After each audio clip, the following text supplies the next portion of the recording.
जय हिंद प्यारे दोस्त। आज के इस वीडियो में मैं आपका स्वागत करता हूं। तो प्यारे दोस्त, आज हम लोग कर रहे हैं कि जो हमारा 20 तारीख को और जो है ना 20/2/2024 को सेकंड शिफ्ट का पेपर हुआ था, उसका आज थर्ड पार्ट होने वाला है। और हम लोग कर रहे हैं एसएससी जीडी मैथ 2025 के प्रीवियस ईयर क्वेश्चनों का सलूशन। तो आपने अगर अभी तक पिछली वीडियो को नहीं देखा है तो उनको भी देख लीजिए। हम लोग बिल्कुल क्रम से सीरीज़ वाइज चल रहे हैं। तो उसी सीरीज़ में आगे चलते हुए जो है ना हमारा आज यहाँ तक पहुँच चुके हैं और देखेंगे जो है ना अपने इस क्वेश्चंस को।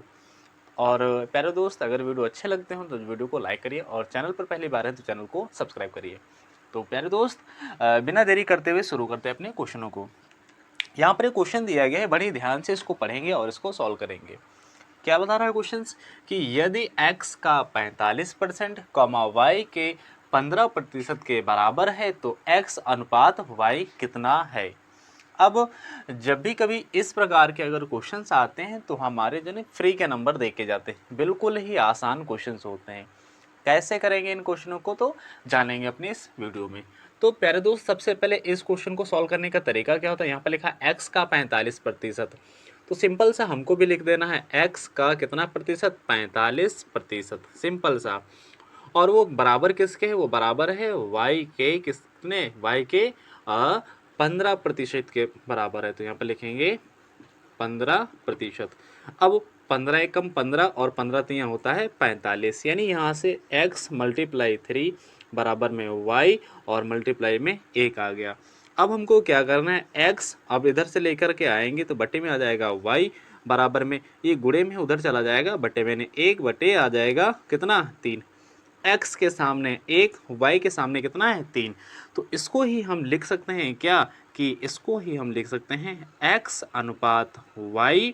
और ये कितना हो जाएगा, ये किसके बराबर हो जाएगा, यह समानुपात में किसके बराबर हो जाएगा, 1:3 के। तो x और y का अनुपात जो आएगा 1:3 आ जाएगा।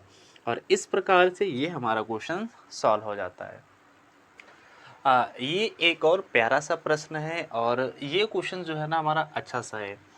ये हमारा टाइम एंड वर्क से है। तो किस प्रकार से करेंगे इस क्वेश्चन को, हालांकि आप लोग पढ़ चुके होंगे, फिलहाल फिर भी देखेंगे। यदि 72 जिल्दसाज 720 पुस्तकों की जिल्दबंदी 22 दिनों में कर सकते हैं तो 12 दिनों में 660 पुस्तकों की जिल्दबंदी करने के लिए कितने जिल्दसाजों की आवश्यकता होगी। सबसे पहली बात यहाँ पर आ जाती है कि जिल्दसाज होते क्या हैं। तो जो किताबों की मरम्मत करते हैं, आपकी किताबों की जो मरम्मत करते हैं उनको कहते हैं जिल्दसाज। तो जो प्रक्रिया होती है उसको कहते हैं जिल्दबंदी। तो यहाँ पर मजदूर लगे हुए हैं, कितने जिल्द, यानी 72 लगे हुए हैं और कितनी पुस्तकें बना लेते हैं, 720, यानी ये काम है हमारा। दिन कितने लगते हैं, मतलब 22 दिन लगते हैं। तो यहाँ पर एक फार्मूला हमारा आता है, वो आता है कि M1 D1 और H1। M का मतलब होता है कितने आदमी कार्य कर रहे हैं, कितने दिन तक कार्य किया और कितने घंटे कार्य किए। अगर घंटा है तो है, मतलब लिखेंगे, अगर नहीं है तो इसको स्किप कर देंगे। और बटे में आ जाता है मतलब W1, यानी कितना कार्य हुआ। बराबर में लिखते हैं हम लोग M2, यानी जब दूसरी बार में मजदूर लगेंगे, कितने मजदूर लगेंगे दूसरी बार में, कितने दिन तक कार्य करते हैं, मतलब M2 D2 और H2, और पान में आ जाएगा हमारा W2। अब जो चीज़ें इसमें कि हमको दी गई होती हैं उनको ही लिखते हैं और जो चीज़ नहीं दी गई होती उनको नहीं लिखते हैं। तो पहला, आदमी कितने लगे हुए हैं यहाँ पर, M1 यानी दिया गया हमारे पास 72, और यहाँ पर 720 पुस्तकों की जिल्दबंदी, यानी ये कार्य हुआ है ना हमारा, तो ये दिया गया हमारा W1। और उसके बाद में कितने दिन, यानी समय दिया गया, आवर यानी घंटा, तो यानी हमारे पास, यानी आवर तो दिया नहीं गया, कितना दिया गया, दिन दिया गया। तो यहाँ से हो जाएगा, ये हो जाएगा D1। अब हमारे पास H1 नहीं दिया गया तो यहाँ से इसको कर देंगे स्किप। अब क्योंकि यहाँ पर भी नहीं दिया गया तो यहाँ से भी कर देंगे हम लोग इसको स्किप। तो बच जाता है हमारा M1 इंटू D1 अपान में W1 बराबर में हो जाएगा M2 इंटू D2 इंटू हट जाएगा यहाँ से, अपान में आ जाएगा W2। अब जब दूसरी बार कर रहे हैं तो कितने दिन लग रहे हैं भैया, 12 दिन में। कितने दिन में, दिन, यानी ये D2 का मान दिया गया है 12 दिन। और कितने आदमी कार्य कर रहे हैं, यही तो बता रहा है कि कितने जिल्दसाजों की आवश्यकता होगी, यानी हमको बताना है M2, यानी कितने मैन, यानी कितने जिल्दसाज कार्य करेंगे। और ये करते क्या हैं, ये कितने करते हैं कि कार्य कितना करते हैं 660, और ये W2 का मान हो जाएगा, W2 का मान हो जाएगा 660। अब क्या करना है, वैल्यू को इसमें पुट कर देना है और आंसर हमारा हमारे सामने। कैसे, M1 का मान कितना दिया गया, यहाँ से दिया गया था हमारा 72 मल्टीप्लाई, और यहाँ पर कितना दिया गया था M1, D1 कितना दिया गया कि 22 दिन में करते हैं बटे में, और कितना कार्य कर देते हैं 720, यानी पुस्तकें बना देते हैं बराबर में। तो बराबर में लिखेंगे हम M2, यानी कितने दिन लग रहे हैं, मेन तो हमको दिया नहीं गया, तो लिखेंगे इसको सीधा सीधा M2 ही। और कितने दिन तक कार्य करते हैं कि 12 दिन तक कार्य करते हैं, और 12 दिन में कितने कार्य कर देते हैं 660। तो कितने जल्दसाज होंगे, बस इसको कैलकुलेशन कर लेना और आ जाएगा आंसर हमारा। तो यहाँ से काटेंगे, 0 से 0 कट गया हमारा, 0 से 0 कट गया ना हमारा। अब देखो यहाँ से सिंपल सा हमारा 72 से सीधा सीधा क्या कट गया हमारा 72 कट गया, और क्या बच गया, यहाँ पर बच गया 22 हमारे पास, यहाँ पे क्या 12। तो इसको काट दो भाई, इसको 2 से काटा कितना आ गया 6, इसको 2 से काटा कितना आ गया 11, इसको 6 से काटेंगे कितना आ जाएगा 6 कम 6 6 कम 6, यानी हमारा आ चुका है। यहाँ से तो बचा है हमारे पास कितना, सिर्फ 11, और बराबर में बचा है यहाँ पर M2, और अपान में है हमारे पास 11। तो क्या करेंगे, 11 इधर आ जाएगा तो मल्टीप्लाई में हो जाएगा। तो यहाँ से निकल के M2 की जो वैल्यू आ जाएगी वो 11 ग्राम, यानी 11 गुणे 11, यानी बराबर में आ जाएगी 121। तो जो M2 है ना, कितने आदमियों की आवश्यकता पड़ेगी, तो आदमियों की आवश्यकता पड़ेगी 121। 121 आदमी 12 दिनों में 660 पुस्तकों की जल्दसाजी कर सकते हैं। तो इस प्रकार से M1 D1 वाले फार्मूले से हम लोग अपने इस क्वेश्चन को कर लेते हैं। आई होप आपको समझ में आया होगा। और ये प्रश्न एक और हमारे सामने है, इसको कैसे सॉल्व करेंगे, बता रहे कि एक वस्तु का अंकित मूल्य उसके क्रय मूल्य से 60% अधिक है, उस वस्तु पर 20% की छूट दी जाती है, तो लाभ प्रतिशत क्या होगा। पहले ही वीडियो में हम लोगों ने इस प्रकार का ये क्वेश्चन दिया था, वहाँ पर जो है ना अंकित मूल्य 50% अधिक था, और यहाँ पर कितना अधिक है 60% अधिक है। तो बिल्कुल वैसे ही करेंगे। तो यहाँ पर दिया गया अंकित मूल्य उसके क्रय मूल्य से, हमने माना क्रय मूल्य यानी CP यानी 100% था। अब जब 60% अधिक है इसका अंकित मूल्य, यानी ये हमारा हो गया CP। अब 60% अधिक है क्या अंकित मूल्य, तो यानी अंकित मूल्य होता है MRP यानी MP। तो MRP इसका कितना दिया था, इससे 60% अधिक, तो इससे अगर 60% अधिक होगा तो 100 और 60 हो जाएगा हमारा 160%। 160% क्या हो जाएगा MRP। अब क्या बता रहा है कि जो 160% हो गया है ना, अब उस वस्तु पर 20% की छूट दी जाती है।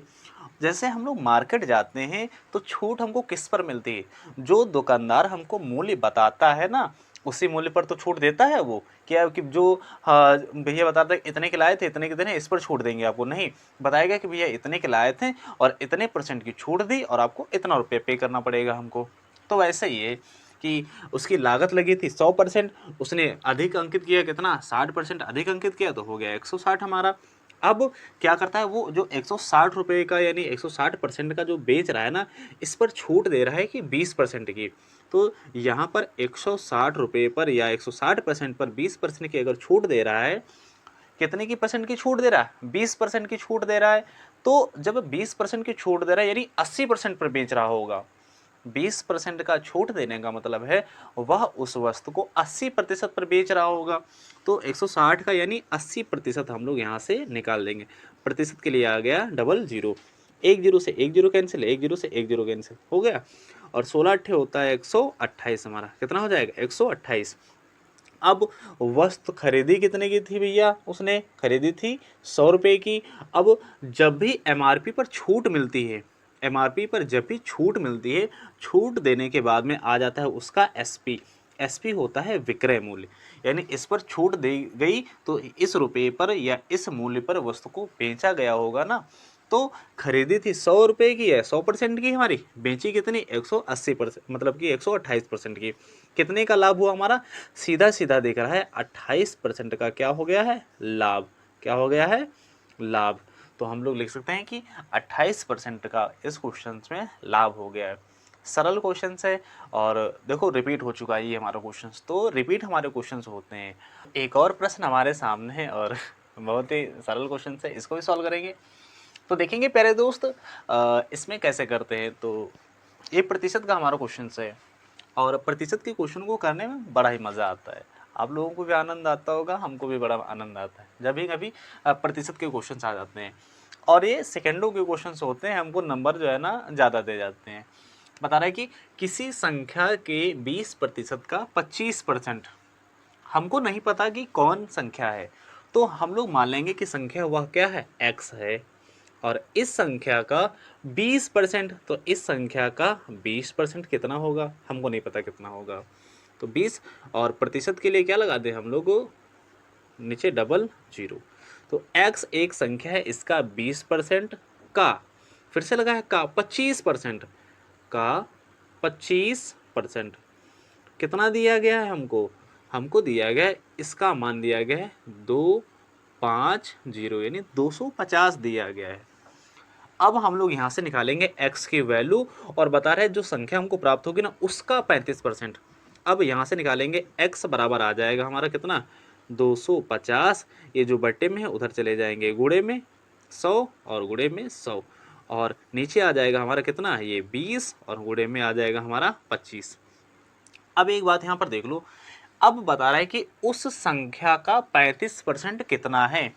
तो हम लोग ये संख्या हमारी ये आ जाएगी ना काट पीट करके, और इस संख्या का हमसे पूछा कितना है, 35%।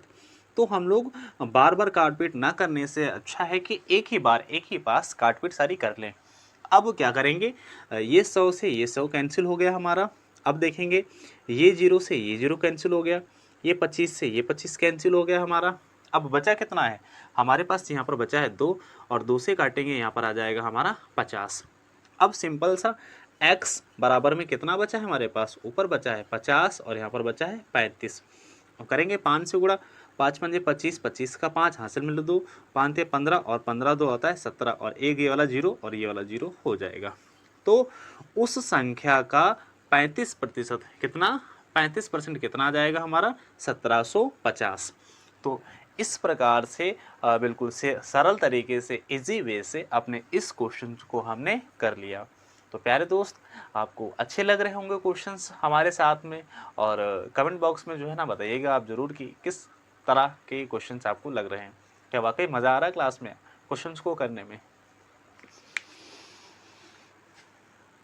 प्यारे दोस्त, ये हमारा क्वेश्चन जो है ना चक्रवृद्धि ब्याज से दिया गया है, और यकीन मानिए प्यारे दोस्त, मैं आपको चक्रवृद्धि ब्याज और साधारण ब्याज एक दो फार्मूलों को छोड़कर, मतलब कि जो हमारे जो नॉर्मल फार्मूले होते हैं, मतलब जो नेचुरल फार्मूले होते हैं उनको छोड़ करके बाकी आपको कोई भी फार्मूले याद करने की आवश्यकता नहीं। 102 फार्मूले जिनको याद करने की आवश्यकता होती है, और पूरी आपको चक्रवृद्धि ब्याज साधारण ब्याज बिना फार्मूलों के हम आपको सॉल्व करा देंगे। तो बिना फार्मूले के इसको भी, इस क्वेश्चन को सॉल्व करेंगे हम लोग। अच्छा, चक्रवृद्धि ब्याज होता क्या है, अच्छे से जानते होंगे। यानी जो मतलब एक साल में एक साल का साधारण ब्याज तथा चक्रवृद्धि ब्याज दोनों बराबर होते हैं। लेकिन अगर 2 साल की बात कर देता है तो चक्रवृद्धि ब्याज जो है ना ज़्यादा मिलता है साधारण ब्याज की अपेक्षा, क्योंकि जो हमको पहले साल में ब्याज मिलेगा वो ब्याज जो हमारी मूल राशि होती है ना उस पर जुड़ जाता है, तो वो जो टोटल राशि हो जाती है उन दोनों पर जो ब्याज मिलता है हमको, वो होता है हमारा चक्रवृद्धि ब्याज। आइए जानते हैं क्या क्या क्वेश्चन को पढ़ेंगे कि 9,000 रुपये का 9,000 रुपये पर 80% की वार्षिक ब्याज की दर, यानी ब्याज की दर है वार्षिक, और ब्याज अर्धवार्षिक रूप से लिया जा रहा है। ब्याज की दर तो वार्षिक है यानी 80%, एक वर्ष में 80% है, लेकिन ब्याज ले कब रहा कि भैया 6 महीना के बाद में हम लोग लेंगे। अर्धवार्षिक मतलब क्या होगा, 6 महीने के बाद में लेंगे। तो अगर ब्याज की दर जो है ना वार्षिक है यहाँ पर कितनी 80%, तो अर्धवार्षिक कितनी हो जाएगी, अर्धवार्षिक हो जाएगी 40%, अर्धवार्षिक हो जाएगी 40%। और एक साल का ब्याज बता रहा ना हमसे, यानी 12 महीने का ब्याज बता रहा। अच्छा, 12 महीने में कितने छमाही होंगे, कितने छमाही होंगे, 2 छमाही होंगे, 2 छमाही। छमाही होने का मतलब 2 अर्धवार्षिक होंगे ना हमारे। तो 2 बार लगेगी ब्याज की दर, यानी 40% एक बार लगेगी और दूसरी बार भी 40% की लिखेगी। तो हम लोग करेंगे क्या कि जो हमारा टोटल ब्याज कितना प्रतिशत बैठेगा, तो अगर 2 साल का हमारे पास ब्याज निकालना होता है ना कितने परसेंट का होगा, तो हमारा बेस्ट तरीका होता है 40%, 40%। जो दोनों वैल्यू हैं एक बार इनको जोड़ दो, यानी 40 प्लस का 40 और एक बार फिर से प्लस कर दो, और 40 मल्टीप्लाई ये वाला 40 और बटे में याद कर दो इनको 100। तो कौन सी ब्याज दर हमारी बैठेगी, उस ब्याज दर को जो है ना 9000 का निकाल लेंगे और आ जाएगा हमारा आंसर। तो यहाँ से कितना हो जाएगा, 40 40 हो जाएगा, 80 हमारा प्लस का 10 10 10 10 10 4 चौक 16, यहाँ से आ जाएगा 16। तो 80 और 16 होता है 96। तो 96% क्या करेंगे हम लोग, जो हमारी मूल राशि है ना, मूल राशि का 96% निकाल देंगे और वही हमारा हो जाएगा चक्रवर्ती ब्याज। तो आइए, जो हमारा रुपया दिया गया था कितना, 9000, 9000 का कितना 96%, और प्रतिशत का मतलब होता है बटे में 100। तो यहाँ से डबल जीरो कैंसिल हो गए, 96 और मल्टीप्लाई बाई कितना 90 हो जाएगा हमारा। तो 9 छंग 54, 54 के 4, और हासिल मिल गया 5 हमारे पास, 9 9 81, 81 5 होता है 86, 1 0 ये वाला जीरो। तो हमारा यहाँ से ब्याज कितना मिल गया, 8640 रुपये। किस पर मिला है, 9000 पर। कितने परसेंट ब्याज की दर पर, 80% की वार्षिक, लेकिन जो है ना 40% की अर्धवार्षिक यानी छमाही। और कितनी लग रही थी, 2, क्योंकि 1 वर्ष की बात कर रहा है, यानी 12 महीने की बात कर रहा है हमसे।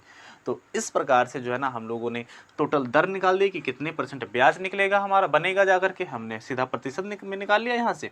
और क्या कर दिया, जो हमारी टोटल राशि दी गई थी उसका 96% जब निकाल लिया तो आ गया हमारा 8640। और इस प्रकार से हमारा ये क्वेश्चन भी हो जाता है। और हमारे सामने प्रश्न है, और बड़ा ही इजी क्वेश्चन है। दो संख्याओं का गुणनफल 720 और उनका महत्तम समापन दिया गया 4। तो इन संख्याओं का लघुत्तम समापन कितना होगा, ये हमको बताना है।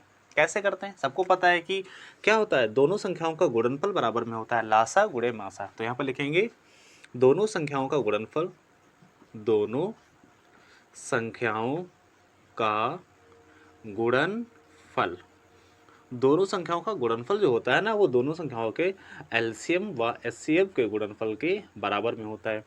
यहाँ पर हमको दो संख्याओं का गुणनफल कितना दिया गया है, 720। तो दोनों संख्याओं का गुणनफल आ गया 720, और ये बराबर किसके होगा, यानी एलसीएम व एचसीएफ के बराबर।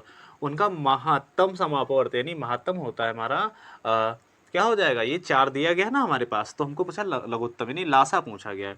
महत्तम यानी एचसीएफ दिया गया हमारे पास, यानी एलसीएम हमको बताना है, और एचसीएफ हमको दिया गया है कितना, 4। तो क्या करेंगे, यहाँ से आ जाएगा, ये देखो गुणे में, इधर आएगा बटे में, तो हो जाएगा 720 बटे में 4 बराबर में आ जाएगा एलसीएम। 4 से काटेंगे कितना आएगा, 4 एकम 4, और कितना बच गया हमारे पास, 3, 4 अट्ठे 32, बराबर में आ गए 180।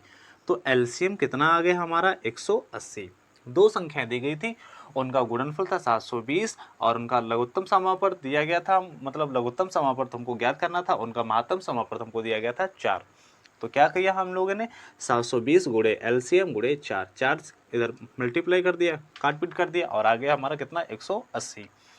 जो 180 आया है वो हमारा है एलसीएम। एलसीएम ऑफ किसका आया, जो दोनों संख्याओं का गुणनफल हमको दिया गया था। एक और क्वेश्चन हमारे सामने है, इसको भी बड़े अच्छे तरीके से हम लोग सॉल्व करेंगे। तो ये हमारा टाइम एंड वर्क से क्वेश्चन पूछा गया है, और बड़े ही इजी क्वेश्चन से।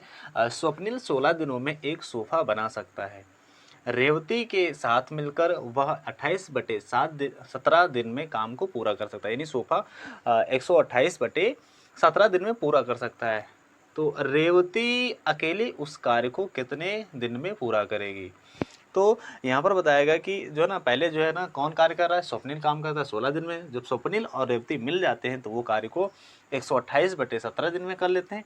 तो जो रेवती है ना, वह अकेले काम को कितने दिनों में करेगी। इस प्रकार के क्वेश्चनों को हम लोग किस प्रकार से करते हैं, एक तो हमारे पास स्वप्निल है, स्वप्निल यानी एस है, और दूसरा क्या है हमारे पास, रेवती है यानी रेवती है। तो जब स्वप्निल अकेले कार्य करता था तो वो कितने दिन में कर लेता था, 16 दिन में कार्य को कर लेता था। अब क्या बताया गया है कि रेवती के साथ में मिलकर, कौन, स्वप्निल, स्वप्निल तो हमारा यहाँ पर था ही, और अब कौन आ गया उसके साथ में है, रेवती आ गई है, तब यह कार्य को कितने दिन में कर लेता है, 128/17 दिन में कर लेता है। अब हमारा कार्य क्या होता है कि जो हमारा 16 और 128 है, इनका ले लेते हैं हम लोग एलसीएम, और इनका एलसीएम ही हो जाता है हमारा टोटल कार्य। तो क्या करेंगे, यहाँ पर दिया गया 16 और यहाँ पर दिया गया 128, तो यहाँ पर सिंपल सा 128 ही हमारा इन दोनों का एलसीएम आ जाएगा। अब क्या करेंगे हम लोग, यहाँ से जो है ना डिवाइड करेंगे, तो 16 अट्ठे होता है 128, और 128 एकम 128 होता है, और 128 की गुणा 17 से करेंगे, आ जाएगा सिंपल सा यहाँ पर 17। तो क्या करेंगे, यानी 128 को हमने 16 से भाग दिया तो आ गया ये हमारा 8, और 128 को जो है ना हमने 128/17 से भाग दिया तो आ गया हमारा 17। और ये निकल के आता है हमारा क्या, ये तो आ गया टोटल वर्क और ये आ जाती है इनकी क्षमता। क्या आ जाती है, क्षमता। और ये आ गए इनकी क्षमता। अच्छा, यहाँ पर दिया गया कि स्वप्निल की अकेले क्षमता कितनी है, 8 एक दिन में कार्य करने की। और यहाँ पर स्वप्निल और प्लस रेवती की क्षमता एक दिन में मिलाकर, दोनों मिलाकर काम करते हैं तो कितनी कितनी क्षमता है उनकी 17। अगर स्वप्निल की यहाँ से क्षमता निकाल दी जाए तो हमको रेवती की क्षमता मिल जाएगी ना, क्योंकि स्वप्निल की 8 दी गई है। तो जब 17 में हम लोग 8 घटाएंगे तो कितना आ जाएगा, 9। और ये 9 क्षमता किसकी आ गई, ये क्षमता आ गई रेवती की। तो रेवती की क्षमता है 9। कितनी क्षमता है, 9। और हमको बताया गया कि रेवती अकेले उस कार्य को कितने दिन में कर सकती है। टोटल कार्य है हमारे पास 128 और रेवती की क्षमता कितनी है, 9। तो 128/9 दिन में टोटल कार्य को पूरा कर देगी कौन, रेवती। तो रेवती जो है ना 128/9 दिन में पूरे कार्य को कर देगी। आई होप आपको जो है ना बहुत अच्छा जो है ना वीडियो लगा होगा। तो एक शायरी हो जाती है जो है ना आपके एंटरटेनमेंट के लिए, ताकि बोर ना हो आप लोग। कि एक आशिक होता है ना और एक आशिका होती है, यानी प्रेमी और प्रेमिका। तो क्या कहता है प्रेमी, दिल लेके मेरा हाथ में कहते हो मुझसे वो, या फिर ऐसे कहेंगे कि दिल लेके मेरा हाथ में कहती है मुझसे वो, क्या लोगे इसके दाम, क्या लोगे इसके दाम, बताना सही सही, क्या लोगे इसके दाम, बताना सही सही। तो इसी के साथ में जो है ना हम लोग मिलते हैं अपनी नेक्स्ट क्लास में। बढ़िया तरीके से पढ़िए और मुलाकात होगी नेक्स्ट वीडियो में। तब तक के लिए बाय बाय।